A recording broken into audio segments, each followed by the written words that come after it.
বন্ধুরা, পশ্চিমবঙ্গের কৃষকদের জন্য এসেছে বড় সুখবর। অনেক বছর পর রাজ্যে আবার চালু হয়েছে প্রধানমন্ত্রী ফসল বীমা যোজনা। অর্থাৎ বন্যা, অতিবৃষ্টি, ঝড়, শিলাবৃষ্টি কিংবা অন্য কোনো প্রাকৃতিক কারণে ফসল নষ্ট হলেও এবার ক্ষতির পুরো বোঝা আপনাকে একা বহন করতে হবে না। বীমার মাধ্যমে আর্থিক সহায়তা পাওয়ার সুযোগ মিলবে। তাই এই খবরটি রাজ্যের লক্ষ লক্ষ কৃষকের জন্য অত্যন্ত গুরুত্বপূর্ণ। চাষবাস মানেই ঝুঁকি। সারা বছর পরিশ্রম করার পর হঠাৎ একদিন বন্যা বা খারাপ আবহাওয়ার কারণে সব ফসল নষ্ট হয়ে গেলে কৃষকদের বড় সমস্যার মুখে পড়তে হয়। অনেক সময় ঋণ শোধ করাও কঠিন হয়ে পড়ে। এই সমস্যার কথা মাথায় রেখেই প্রধানমন্ত্রী ফসল বীমা যোজনা চালু করা হয়েছে। রাজ্য সরকারের দাবি, আগামী দিনে প্রায় 1,10,00,000 কৃষক এই প্রকল্পের সুবিধা পেতে পারেন।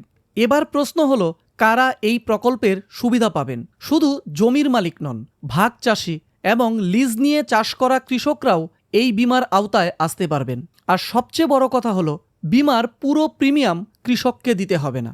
খারিফ ফসলের ক্ষেত্রে মাত্র 2%, রবি ফসলের ক্ষেত্রে 1.5%, আর বাণিজ্যিক ফসলের জন্য 5% প্রিমিয়াম দিলেই হবে। বাকি টাকার বড় অংশ সরকার বহন করবে।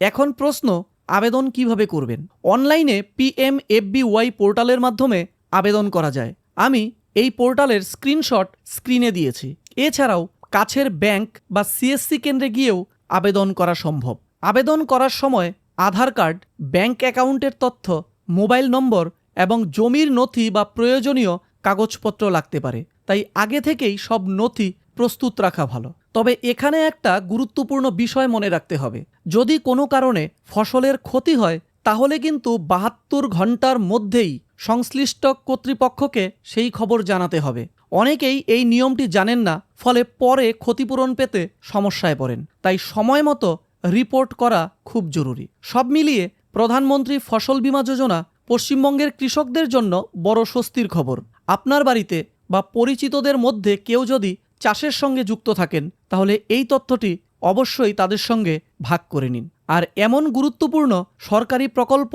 ও বড় আপডেটের খবর জানতে দ্য স্কিম নিউজ বাংলাকে সাবস্ক্রাইব করতে ভুলবেন না। ধন্যবাদ।